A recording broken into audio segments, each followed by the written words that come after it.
가등기를 보겠습니다. 가등기는 굉장히 중요합니다. 해마다 많게는 2문제까지 나오는 거예요, 여기가. 그래서 가등기에서 나올 수 있는 부분은 가등기 대상이 되는 권리가 무엇인가, 그리고 가등기에 대한 본등기 절차, 그다음 본등기 후의 절차, 이 3가지예요. 그래서 가등기 할 수 있는 권리는 거기 나열된 대로 첫째, 권리에 대한 설정, 이전, 변경, 소멸청구를 가등기 할 수 있고, 이 권리는 시기부, 정지조건부, 장래 확정될 청구는 되지만 종기부거나 해제조건부 이건 안 되고 채권적 청구만 가등기할 수 있지 물권적 청구는 가등기할 수 없다. 그래서 오른쪽에 가등기할 수 없는 권리 정확히 체크해둬야 됩니다. 그다음 가등기엔 본등기 절차는 다 공동 신청밖에 없어요. 이건 단독 신청의 특례가 특별 규정이 없다는 거예요. 그래서 권리자와 관련해서는 수인의 가등기권자 중 일부는 지분만 본등기할 수 있다는 거 알아둬야 되고, 그 다음에 의무자 중에서 누굴 상대로 본등기 청구하느냐, 본래의 가등기 의무자인 종전 소유자이지 제3취득자인 현재 소유자가 아니라는 사실, 그리고 가등기 후의 조치, 이건 중간 처분 등기를 어떻게 처리하느냐, 이것은 양립이 안 되는 거, 즉 양립할 수 없다는 것은 권리를 침해하는 거, 이것은 직권 말소가 원칙이지만 예외적으로 당의 가등기를 목적했거나 가등기 전의 권리행 그런 등기는 직권 말소할 수 없다. 이렇게 되죠. 양립이 가능하면 후순위가 된다. 그래서 이 그림이 나올 수 있는 것은 전부 다 3가지가 있어요. 수용, 가등기, 처분금 가처분 3가지입니다. 그래서 지금까지 날짜를 명시해 출제했던 것들이에요. 예를 들어서 시간 여기서 가등기했다. 이 가등기하게 되면 순위를 보전한다. 순위. 그러면 가등기는 처분 제한 등기가 아니므로 처분할 수 있어요. 각종 처분 등기를 할 수 있지만 이 가등기에게서 본등기해버리면 이 본등기의 시점에 물권 변동이 생긴다. 이 물권 변동을 실체법상 효력, 이건 본등기 한때, 다만 순위만 언제 시냐, 가등기 시. 즉 물권 변동 소급표가 없고 순위만 가등기 시, 이걸 기록해주고, 그 다음 가등기에겐 본등기 했을 때 이 가등기 이후 본등기 사이에 이루어진 등기를 우리가 중간 처분 등기라고 얘기하는데, 이 중간 처분 등기는 자 본등기에 저촉된다. 즉 양립 동시에 존재할 수 없어요. 그러면 양립할 수 없으면 원칙적으로 직권 말소다. 직권, 이 중간 처분 다 직권 말소해야 되는데, 다만 예외적으로 직권 말소 안 되는 것은 당해 가등기를 목적으로 했다. 이것은 당해란 말은 해당 가등기 목적으로 했다. 가등기 상의 권리를 목적으로 했다. 가등기 자체를 목적으로 했다. 이런 것들 얘기해요. 그 다음에 가등기 전의 권리에 기한 중간 처분 등기, 이것은 대항력이 있다는 말 같은 거예요. 대항력이나 임차권에 기한 중간 처분 등기, 이 2가지는 말소만 안 됩니다. 직권 말소 제외시킨다 이 얘기고, 양립이 되면 동시 존재할 수 있다. 병존할 수 있는 상황이라면 이때는 후순위, 순위가 뒤로 밀린다는 거. 요 내용이에요. 그래서 이런 가등기에 대한 본등기 절차에서 이런 내용들을 우리가 시험에서 잘 물어보는 것이다. 자, 그러면 이제 문제를 봅니다. 거기에 40번 문제 보시면 옳은 것을 찾으라 해서, 첫째 기억은 자 소급표가 없다고 해서 틀렸고, 두 번째 니은은 자 청구권이 정지조건부, 시기부, 정지조건부, 장래 확정될 청구권 가등기할 수 있다 했죠. 그래서 틀렸고, 이중 가등기 허용된다, 이건 맞는 겁니다. 채권적 청구권이므로 채권은 배타성이 없어요. 여러 개 있어도 됩니다. 그 다음 리을에 가등기 후 의무자 사망했다. 이게 상속 이내에 한 등기, 즉 포괄 승계 이내에 한 등기이므로 상속 등기 할 필요 없이 가등기권자가 직접 본등기하면 됩니다. 맞는 것이고, 그 다음에 가등기를 이전하면 부기등기 형식으로 할 수 있다는 게 판례, 맞는 것이고, 미음도 계약 해제로 인한 소유권 말소등기 청구권 가등기할 수 없죠. 왜 그러냐? 물권적 청구권이기 때문에 그래요. 물권적 청구권이므로. 그래서 맞는 얘기고, 시옷에 가등기를 명하는 법원의 가처분 명령이 있을 때, 특히 가등기 가처분 명령은 주의하라겠죠. 단독 신청이지 촉탁 등기가 아니라, 그래서 단독 신청 틀린 것이고, 이응에 지상권 가등기에서 지상권 본등기라고 할 경우 가등기 이후에 본등기 전, 즉 중간 처분 등기를 위해서 전세권 등기는 어떻게 하느냐, 지상권과 전세권은 양립할 수가 없습니다. 동시에 존재할 수가 없어. 그러니까 직권 말소되는 겁니다. 틀렸고, 직권 말소는 맞았죠. 이응은. 근데 지읒에 보면 저당권 가등기에서 본등기했을 때 자 중간 처분 등기에서 뭐가 되냐, 용익권. 저당권과 부동산 용익권은 병존 가능하다. 즉 양립할 수 있습니다. 따라서 직권 말소할 수 없는 겁니다. 즉 양립이 되니까 후순위가 된다는 얘기야. 둘 다 맞는 거예요. 이응짓 다 맞는 겁니다. 그다음 하나의 가등기에서 여러 사람이 가등기권자가 있을 때, 즉 수인의 가등기권자가 있을 때 그중 일부가 자기 지분만 변동할 수 있다고 했죠. 지분만 변동 됩니다. 그래서 틀린 거예요. 할 수 없다고 했으니까. 여기서 맞는 것은 총 디귿과 리을, 미음, 비읍, 이응, 지읒에서 총 6개가 맞는 거니까 5번이 정답이 된 겁니다. 그 다음 41번은 참 가등기에 변동이 직권 말소되지 않는 거, 중간처분, 중간에 여기는 임차권이나 전세권이나 가압류나 제2가등기 다 말소되지만 5번 지분처럼 가등기 이후에 당해 가등기된 권리에 대한 가처분, 요게 일반 가처분, 처분금지 가처분은 직권 말소되는 거지만 요게 뭐냐, 요 당해 요걸 처분금지, 이건 요거 동격이에요. 당해 가등기를 목적했을 때 이건 가등기와 같이 보기 때문에 이건 말소하면 안 됩니다. 그래서 5번만 안 되는 것이고, 42번에 틀린 것은 3번입니다. 즉 청산 절차를 거치지 아니해서 첨부 정보를 제공하지 아니한 담보가등기에 기초해서 변동이 이루어진 경우에 등기관 직권을 말소하는 게 아니라 이것은 필요한 정보가, 즉 각하 사유 중에서 29조 제9호 첨부 정보 안 들어간 거기 때문에 1호 2호 위반, 1호 2호 위반에 대해만 직권 말소야. 지금 9호 위반은 실체관계에 부합한 이유가 되고 직권 말소는 안 됩니다. 직권 말소를 잘 안 돼요. 그래서 만약 소송상 다툴 일이 있으면 소송으로 다투면 되지 등기관 직권 말소할 수 없고 당연 무효도 아니다. 이렇게 되는 겁니다. 그래서 42번에 3번이 틀린 것입니다.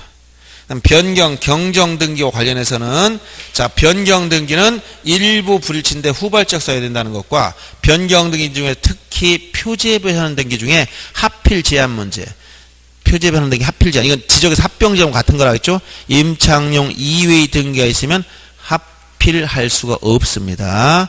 그 다음에 특례가 있어요. 이건 토지 합병 절차를 마친 후 합필 등기하기 전에, 즉 시간적으로 이런 조건이 주어지면 무조건 합필이 가능합니다. 특례가 있기 때문에 등기에 오면.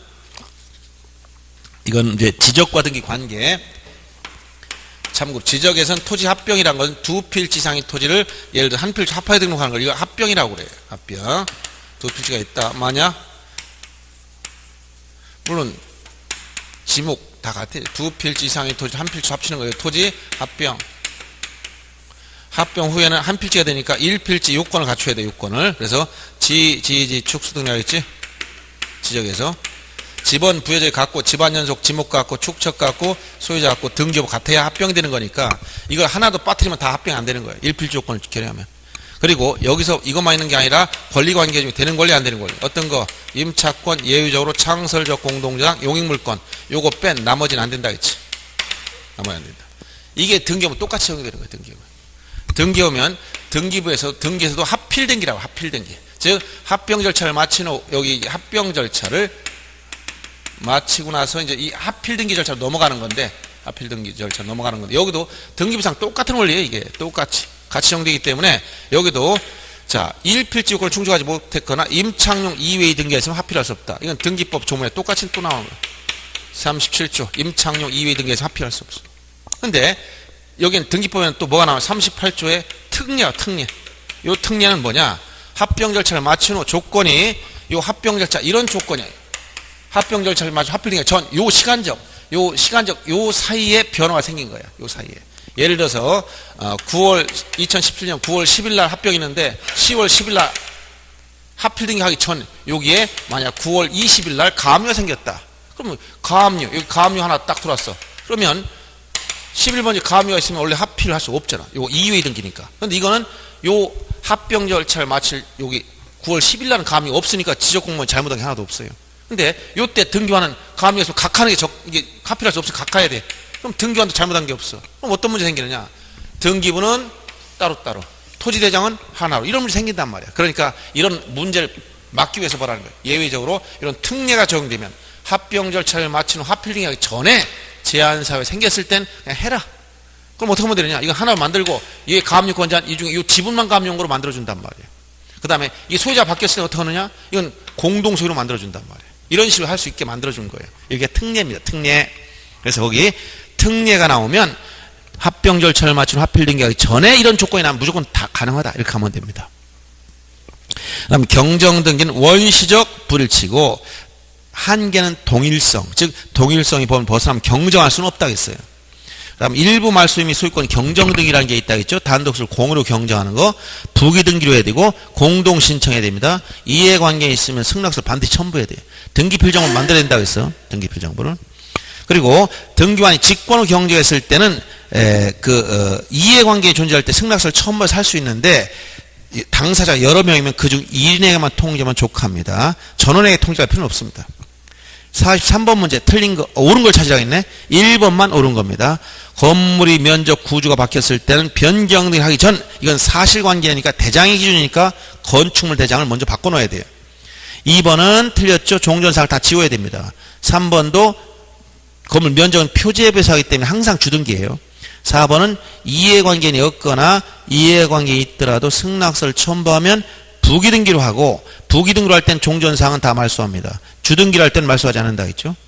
5번도 등기 명인 표시 변경, 즉 주소 변경이나 이름 개명은 상대방이 없어 단독 신청이므로 의무자 개념이 나올 수 없어요. 공동으로 한다면 다 틀린 거예요. 그래서 1번만 맞는 얘기입니다.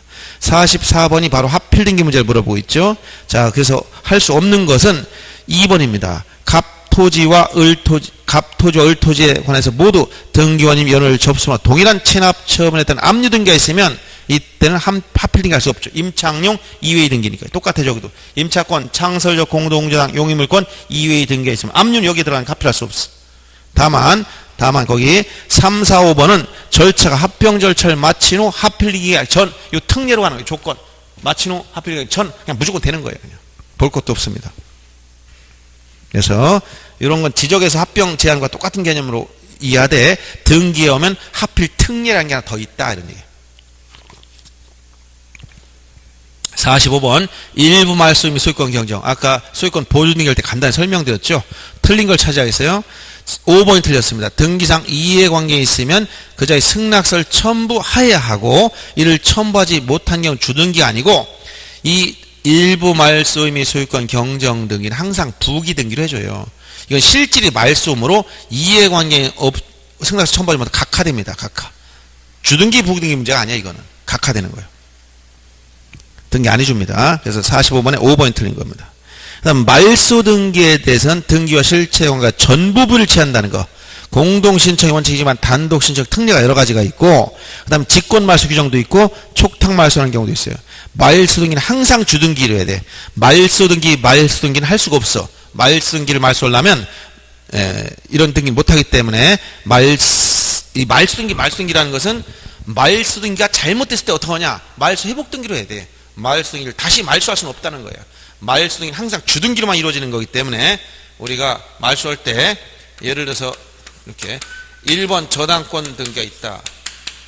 이걸 말소해라. 그러면 여기다 이렇게 2번 1번 저당권 말소 하고 1번 내용을 이렇게 지워버리는 거예요. 그럼 말소 등기가 뭐냐? 여기서 지운 게 말소만 요 2번 요게 말소 등기가 주등기로 했다는 거예요.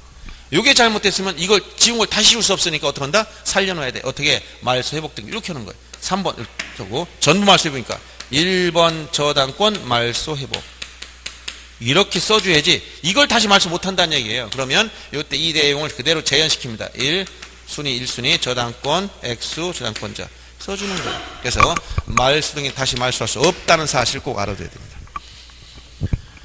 자, 그래서 지금 45 어디 밑에 말소 등기를 보시면 이런 내용 주의해야 되고, 말소 회복 등기는 여기는 전부 또는 일부란 말이 또 들어가요. 저 부적법 말소했을 때 문제고, 이해관계에 있으면 승낙서를 첨부해야 됩니다. 손해 여부 판단 기준시는 회복 등기시라는 거. 직권 말소는 말소 회복 등기는 직권 후 할 때 촉탁으로 말소했을 때, 즉 직권 내지 촉탁으로 말소했으면 회복도 똑같은 방식. 직권 말소 회복은 직권 회복, 촉탁 말소는 촉탁으로 회복해 주라는 거예요. 전부 말소 회복은 주등기, 일부 말소 회복은 부기등기 형식이다. 회복 등기 상대방은 부적법 말소 당시 소유자지 현재 소유자가 아니다. 그리고 당사자가 자발적으로 말소했으면 스스로 말소했기 때문에 이건 부적법 말소가 아니죠. 이때는 말소 회복 등기 청구할 수 없다고 얘기해줬죠. 이런 문제가 전형적인 문제인데 46번 보시면 옳은 걸 찾으라고 했어요. 그래서 옳은 것은 3번이죠. 등기 말소를 신청할 때 등기상 이해관계는 제3자 있을 때 승낙서를 반드시 첨부해야 됩니다. 첨부하지 못하면 각하되는 거예요. 1번 지문처럼 말소등기는 기존 등기 전부를 말소하는 거기 때문에 일부를 말소하는 건 없습니다. 혼동의 경우는 어떻게 하는가? 당사 단독 신청 말소하는 거죠. 4번처럼 저당권의 목적인 소유권 말소등기를 할 때 저당권자는 이해관계입니다. 따라서 이해관계는 승낙이 필요합니다. 승낙서를 내야 되는 거죠. 말소등기의 전부가 부적법할 때는 말소등기 그 자체에 말소할 수 없지. 말소 회복등기로 하라겠지. 그 다음 47번 잘못된 것은 5번이야. 당사 자발적으로 말소했을 때 회복등기 청구할 수 없다는 게 판례. 스스로 말소했으면 회복등기 못합니다. 부적법 말소했을 때만 회복등기 청구할 수 있다 했죠. 그 다음 가압류 가처분 등기에 대해서는 촉탁등기라는 사실 알아두시고 절차의 개시가 촉탁으로 이루어진다. 그리고 처분 제한 등기가 있어도 처분할 수 있다. 즉 처분금지 가처분 등기가 있어도 처분할 수 있다는 사실 주의해야 됩니다. 가압류 금전 채권을 목적으로 한다. 즉 돈을 목적으로 해야 돼. 그래서 가압류가 나오면 청구 금액이 얼마인가 이 청구 금액이 나와요. 근데 가처분은 금전 채권 이외의 권리를 목적하기 때문에 돈이 아니란 말이에요. 여긴 피보전 권리라는 것이 들어가지 청구 금액이 들어가면 다 틀려요. 그 다음에 소유권 목적은 주등기, 소유권 이외의 권리 목적했을 땐 부기등기 형식이다. 근데 가처분에 대해서는 처분금지 가처분 등기 이후의 등기를 어떻게 하느냐? 가처분 채권자가 승소했을 때 단독 신청으로 말소하고 이때 그 가처분 등기는 직권 말소한다. 그리고 다만 예외가 있어요. 가처분 등기 전에 있었던 가압류엔 강제경매, 담보가 등기나 전세권 저당권에게 임의경매, 대항력 가춘, 대항력에는 임차권 등기는 말소할 수 없다. 이것도 다 그림으로 여기서 나오는 게 아까 세 가지가 있다 했지. 수용, 그 다음에 가등기, 그 다음에 처분금 가처분 이 세 가지가 구체적으로 예를 들어서 날짜를 적어가지고 출제되는 것들이에요. 여기서 가처분은 여기 처분금지 가처분하게 되면 처분금지 가처분 등기 하더라도 처분할 수 있어요. 이렇게 다. 그러나 가처분 채권자가 승소하면 가처분 이후의 등기는 원칙적으로 소멸하기 때문에 이것을 어떻게 다 말소하느냐? 가처분 채권자가 단독 신청으로 이거 중요한 거예요. 단독 신청으로 다 말소해버리고 이때 이거 그 가처분 등기 등기와 직권 말소한다. 이러네요. 이게 원칙이지만 예외가 뭐냐? 가처분 등기 전에 있었던 가압류가 먼저 들어왔다는 것은 이거보다 보전 권리로 먼저 보전해 놨다는 거예요. 가압류에 기한 임의경매, 강제경매죠. 강제경매, 경매기입등기. 또 여기에 이거보다 앞서 있었던 담보가등기나 전세권이나 저당권에 기한 임의경매, 경매기입등기. 그리고 이거보다 앞서서 대항력을 갖췄었던 임차인에 의한 임차권 등기. 임차권 등기는 임차권 등기 명령에 의한 등기할 수 있지. 이런 것들은 이 처분과 가처분도 앞서 있었던 거기 때문에 말소하면 안 되니까 말소하지 말아라 단서가 붙어 있는 거예요. 그 다음에 이거 아까 가등기문제 여기서 봤고 또 수용의 경우는 어떠냐? 수용도 똑같아요. 이것도 날짜 표시해 수용의 경우는 등기 여기서 수용 개실이 이 날짜다. 수용 개실인 이건 민법 187조에 따른 물권 변동이잖아. 그러니까 등기 없이 물권 변동이 생긴 거예요. A 소유 토지 B가 사업 시행에 수용해버렸다. 이 날짜에 등기 없이 물권 변동. 다만 등기는 이때 보상금 지급을 정지 조건으로 한다. 보상금은 지급해야 돼요. 이때까지. 그럼 등기 없이 물권 변동이 생기니까 이때 수용 자체가 뭐라고? 이게 원시취득이니까. 원시취득이 성질 가지고 있어. 그러니까 수용 개실 전후 요 날짜에 등기 없이 물권 변동이 있으니까 소유권 이외의 등기는 앞뒤 붙지 않고 다 말소하되 두 가지만 제외시킨다 했지. 어떤 거? 그 부동산을 위에서 존재한 요역지역권, 두 번째가 재결로서 존속을 인정해 준 권리. 이 두 가지는 말소하지 말라. 요거만 빼놓고 나머지 다 말소해. 그러니까 여기에 처분금지 가처분, 여기 경매기입 등이 다 없어져 버려요. 이거 수용은 싹 다. 알았어요? 그리고 다만 소유권 이전 등기 기준이 수용기지 이후 것만 말소해. 이전 건 영향 안 받아. 요 날이 기준이기 때문에. 그래서 여기다 매매를 했다가 이걸 가지고 이때 이전 받아서 다 말소해 버려. 소유권 이후에 이전이 들어왔기 때문에. 다만 예외가 하나 있습니다. 뭐냐? 수용 개실 이전에 발생한 상속을 원인. 이것도 법률 규정에 따른 물권 변동이지. 이때 물권 변동이 생겼어. 상속 등기를 나중에 했다. 이때 소유권 이전했을 때 요거는 말소하면 안 돼. 요거는. 요거 하나만 예외.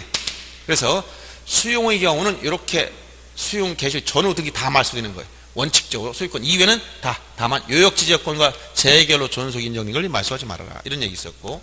처분금지 가처분 등기도 원칙적으로 이거 이후 거를 직권 말소하지만 단독 신청으로 다 말소해야 되지만 말소 안 되는 게 이렇게 예외가 있습니다. 그래서 이거 몇 년 전에 났을 때 어떻게 나왔냐? 처분금지 가처분 이후의 등기를 전부를 이건 예외 없이 이건 틀린 거예요. 예외가 더 존재한다는 것이고 여기도 마찬가지. 이걸 같은 애 가등기에 대한 돈 등기 했을 때 양립할 수 있는 거 전부를 전부를 아닙니다. 예외가 있지. 여기 할까? 어떤 거? 당해 가등기 전 두 가지. 당해 전. 이건 말쏘지 말라는 예외가 있었잖아. 다 출제했던 거예요. 날짜를 기재해서 낼 수 있는 세 가지 중에 하나예요. 가등기, 처분과 가처분, 그 다음에 수용. 예를 들어 수용 날짜가 어느 토지에 대해서 이 날짜를 주는 거야. 5월 10일 날 수용했다. 그러면 4월 1일 날 있은 가압류는 어떨까? 말소. 여기 6월 7일 날 이루어진 경매 기등이 말소. 싹 다 지우는 거예요. 어딘가? 수용이니까. 근데 여기는 어떠냐? 요거 처분 가처분 등기 경우 가처분 사람이 요거 날짜가 몇이냐? 5월 1일 날 처분 가처분 등기가 났다. 6월 1일 날 수익권 이전, 7월 1일 날 저당권 설정 등등 이루어졌다. 그럼 어떡할 거냐? 가처분 채권자가 가처분 채무자를 상대로 이전 등기 신청한 경우 이런 문제 나오면 원고가 승소한 경우는 효력이 상실했기 때문에 이걸 전부 다 어떻게 한다? 단독 신청으로 다 말소하고 이때 그 가처분 등기는 등기와 직권 말소한다. 이 내용에 이 날짜도 똑같아. 가등기 날짜가 몇이냐? 5월 10일 날 가등기, 본등기 7월 20일 날 본등기했다. 이때 여기 6월 1일 날 소유권 등기 직권 말소. 예를 들어서 이런 식으로 날짜 구체적 날짜를 가지고 응용할 수 있는 문제가 이 세 가지. 이때는 그림 그리고 체크하면 됩니다. 지금 뭘 물어보는지 가등기냐, 처분금지 가처분이냐, 수용이냐, 언제 기준점으로 이게 왔다 갔다 움직이느냐 그래가지고 판단하면 돼요. 자, 이렇게 알아두시고 그러면 48번에 옳은 걸 찾으라고 했습니다. 4번만이 옳은 겁니다. 부동산 지분에 대한 가압류가 허용되고 소유권 가압류는 주등기로 간다. 1번은 틀렸죠. 가압류가 등기된 부동산에 대해 소유권 이전 등기할 수가 있고, 즉 처분 제한 등기에서 처분할 수 있다고 했잖아. 2번도 당연히 처분할 수 있습니다. 둘 다. 3번은 자 처분 금지 가처분 등기는 금전 즉 돈이 아닌 거기 때문에 금전 채권을 피보전 권리로 하지 않습니다. 피보전 권리는 돈이 아닌 다른 뭐 소유권 이전 등기 청구권이라든가 말소등기 청구권이라든가 이런 게 나와야 돼요. 그 다음에 5번 지문처럼 처분금지 가처분 등기 이후 등기에 대해서는 가처분 채무자를 의무자로 하여 소유권 이전 등기 신청하는 경우 이 얘기는 원고 승소한 경우를 의미한다 했죠. 가처분 채권자는 그 가처분 등기 후에 맞춰진 등기 전부가 아니고 여기 원칙적으로 처분금지 가처분 전부가 아니고 원칙적으로 이것을 말소 신청하되 예외가 있다는 거예요. 그래서 전부란 말씀은 다 틀리는 거예요. 그래서 이런 게 출제된 지문들입니다. 그 다음에 이의신청은 등기관이 결정처분이 부당할 때 불복하는 것인데 등기관은 결정처분은 두 가지밖에 없어요. 여러분들이 압축적으로 이런 걸 설명해 줄 수 있는 강의는 없습니다. 상당히 기본적인 거 이렇게 단편적인 걸 얘기해 주는 게 아니라 이해를 우선 들어야 됩니다. 이게. 등기를 이해 못하면 제가 딴 데 지방 큰 학원에 가보면 이해를 못하고 단편적으로만 막 암기해 놨어. 그런 사람이 이렇게 응용한 문제를 나면 전혀 손을 못 댑니다. 내용을 모르기 때문에 단순히 암기만 몇 개만 해놨어. 그럼 응용력이 하나도 없어요. 그래서 원리를 다 이해하고 있어야 돼. 등기는. 자, 등기관 반복하는 일이 뭐라고 했어? 등기관 할 수 있는 일은 두 가지밖에 없어요. 등기 안 해주거나 등기 해주거나 실행처분. 이 각하결정이나 실행처분 두 밖에 없어요. 등기관 할 수 있는. 그러면 등기관이 결정처분이 부당할 때 이게 부당하다면 불복해야 돼. 부당할 때는 어떻게 하냐? 불복해야 돼. 불복하는 제도가 뭐냐? 이의신청이에요. 이의신청. 이거밖에 없어요. 소송으로 다툴 수 없어. 그래서 등기 안 해준 거 각하결정이 잘못됐다고 따지는 걸 뭐라고 했냐? 소극적 부당이다. 이렇게 얘기하는 거예요. 그 다음에 실행처분이 잘못됐다고 따지는 걸 뭐라고 한다? 적극적 부당. 그래서 부당의 경우는 적적, 속적 두 가지가 있는 겁니다. 이 소극적 부당은 누가 신청하느냐? 당사자밖에 신청할 사람이 없어. 불만 있는 사람은 신청하는 사람밖에 없기 때문에. 적적 부당은 당사자만 있는 게 아니라 뭔가 등기부에 기록해놨기 때문에 등기상 이해관계도 존재한다는 거예요. 여기. 그래서 적적 부당에 대한 이해관계인도 신청권이 있다. 이게 이제 하나 달라지는 것이고, 그 다음에 소극적 부당은 이것은 사유 제한이 없어요. 사유 제한이 없다는 것은 29조 각하 사유 11가지 다 된다는 거예요. 11가지. 그러나 적극적 부당은 사유 제한이 딱 제한되어 있어요. 29조 각하 사유 중에서 1호, 2호 위반 두 가지. 관할 위반 등기, 사건이 등기할 것이 아닌 때에 대해서만 불복할 수 있어요. 이런 제한이 있다는 것이고, 이의신청에 관련해서 가장 절차상 중요한 것은 이의신청은 등기관 결정처분에 대해 불복하는 거지만 법원의 관할 지방 법원에 이의신청을 하지만 신청서는 등기소를 통해서 가게 돼 있어. 등기소 낸다는 사실. 그 다음에 이의신청에 대해서는 집행정지 효력이 없다. 등기 절차에 영향이 없다는 거. 집행령 효력이 없고 이의신청 기간 제한이 없어 아무 때나 할 수 있습니다. 기간 제한이 없다는 거. 기간 제한이 없다. 아무 때나 가능하고 신사실이나 신증거로 이의신할 수 없기 때문에 새로운 사실, 새로운 증거로 이의신할 수 없다는 거. 왜? 기준시가 처분시기 때문에 새로운 사실 가지고 새로운 증거를 가지고 이의신하면 안 됩니다. 이런 내용들이에요. 그래서 거기 써놓은 거 이외에는 나올 게 없습니다. 그래서 49번이 바로 이런 전형적인 문제 때 틀린 걸 찾아보라고 했어. 2번입니다. 등기관이 등기시 각하했다. 이 각하했다는 게 뭐라고? 각하가 소극적 부당. 아무것도 한 게 없어. 안 해줬으니까. 그러니까 불만인 사람, 당사한 불만이 여기다 이해관계 있으면 다 틀리는 거예요. 적극적 부당에서만 이해관계가 나오는 겁니다. 이해관계는 제3자 이의할 수 없어요. 여기는. 각하하는 경우는 소극적 부당이기 때문에.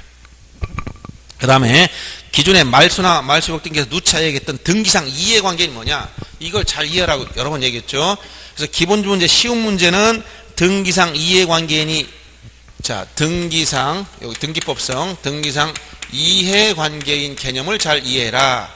이해관계인은 이게 둘 다 되는 것 같지만 실제로 이해는 안 돼. 요것만 문제 되는 거야.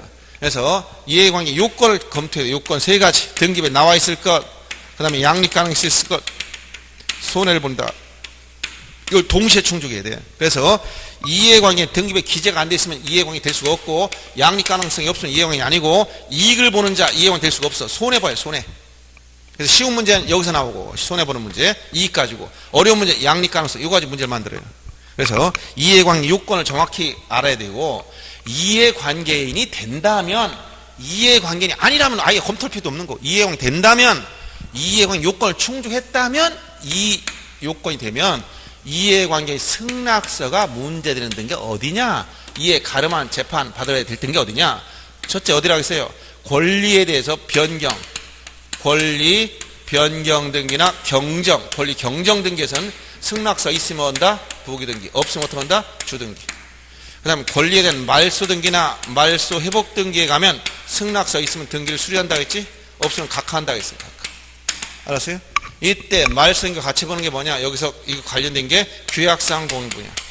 구분 건물에서 규약상 공용 부분은 자 표제부만 만들어놔요. 그러니까 기존의 전유 부분을 규약을 정해서 공용 부분을 만들려면 갑구나 을구이 등기 다 말소시켜야 돼. 그러니까 이때 뭐가 돼? 이해관계에 있으면 승낙서를 첨부해야만 수리해야 되는 거예요.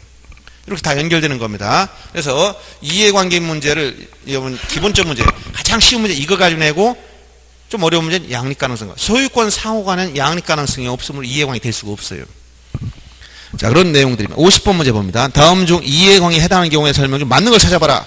1번이 갑을병수령 소유권 전등기한 상태에서 을명의 등기를 말소할 때 이해관계에 있는 자 제3자 병이 생략했습니다. 병은 이해관계에 될 수가 없습니다. 왜? 양립 가능성이 없기 때문에. 소유권 상호간은 양립 가능성이 없다 했지.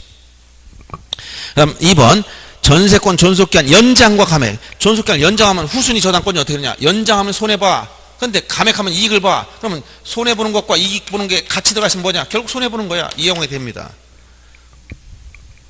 그래서 후순위 근저당권 이해관계 제3자 해당하고 3번 1순위 저당권 등기를 회복하면서 그 저당권 말소 전에 설정 등기를 한 순위 2번이 근저당권자. 자, 후순위권자는 선순위권자가 살아나면 항상 손해보는 겁니다. 먼저 있었던 건 사람이건 나중에 들어온 사람 묻지 않아.